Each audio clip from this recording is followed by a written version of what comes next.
Hello there, Bennettsville Honda. This is Coach Stephanie with part two of your mystery shop. I submitted a request via your website on August the 12th at 2:14 p.m. I received a phone call at 3:11 p.m. from Jessica and got this email in my inbox at 3:17. Jessica, be sure that you call the customer in less than 15 minutes. Grab control of the call and use the script so that you can schedule an appointment and get them to your dealership. If you can't get an appointment, ask for a tentative time. Remember that a phone follow-up should only be a last resort. Nice job on sending your follow-up email within less than 15 minutes. Keep in mind that the point of your follow-up email is to continue building rapport and to get them information that they may not have written down while you were on the phone. Taking a look at the email that you sent, it did go into my inbox, and like I said, it did come within less than 15 minutes. I gave you credit for your subject line, but I want you to be very careful with your subject line. It really needs to reference the phone conversation so that the customer will recognize what the email is about or who it's from so that they will open the email. So be very careful there, but I am going to give you credit. But in future, let's make sure that your subject line does reference the phone conversation. Your email is free of spelling and grammatical errors, but be sure in future that you thank the customer for their time on the phone.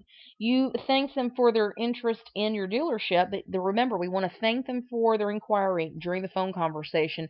Then once we've spoken to them, thank them for their time on the phone. As you very well know, they had any option to shop at any other dealership and they picked yours. So we want to thank them for that during the phone conversation. And then once you've spoken to them, thank them for taking the time to pick up the phone. I realize that most people you call don't even bother to pick up the phone, so it's really important that we acknowledge that with the customer. We also want to be sure that we remind them of next steps, confirm that with them. So if you scheduled some type of an appointment, give them the appointment details. And in this case, you did schedule a phone follow-up, so you just want to remind the customer of the day that you were going to follow up, which was Monday. We also want to be sure that we give a value statement about our dealership that truly sets us apart from the competition. You do say, our aim at Bennettsville Motors is to exceed all of your expectations by providing you with superior service and our market-sensitive internet pricing. That's great, but most any dealership could say that. What sets your dealership apart from the rest? Also, we want to be sure that we have a complete signature file. Remember, not everyone you're emailing is computer savvy, so we want to have not only a link back to your email address, but also a link back to your website. I do realize that if you click on this picture here, it does actually take you back to the website, but not every customer would see that because a lot of people are checking emails through their cell phones, and they're not always going to see these images. So be very careful there. We want to make sure that we make it easy for the customer to be able to go back to our website, take a look at additional vehicles or additional price quotes. And like I said, not everyone is computer savvy, so we want to make sure we make it easy for them to not only email us, but also to visit the website again as well.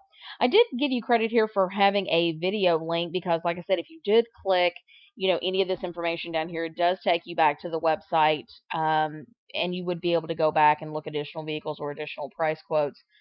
And you do have a link way down here, but like I said, make it easy. Have it right here in the signature file, okay? Keep up the hard work and keep practicing. Your secret code for today is script. SCRIPT script, because I want you to be sure when you call the customer that you grab control of that call and use the script. Keep up the hard work, keep practicing, and have a fantastic day.